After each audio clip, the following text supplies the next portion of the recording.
एक Sunday service में मेरे प्रियो, जब चर्च के अंदर में लोग परमेश्वर की आराधना कर रहे थे, कुछ जवान, तो वहां पे एक ऐसा जवान व्यक्ति आया हुआ था जिसके दोनों हाथ नीचे थे।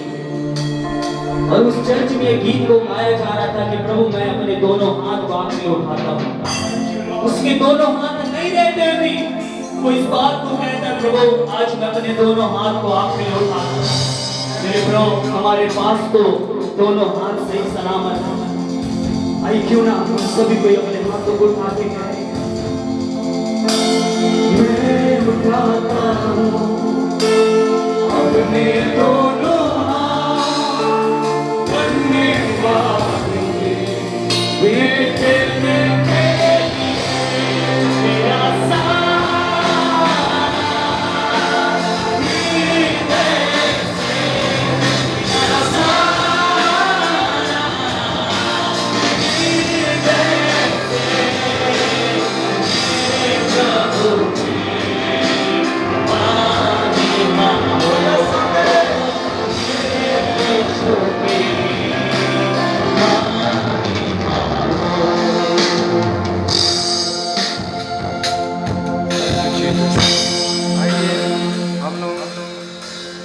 प्रार्थना करें। उससे पहले हम लोग कोरस गाएंगे, तेरी इच्छा पूरी हो जाए।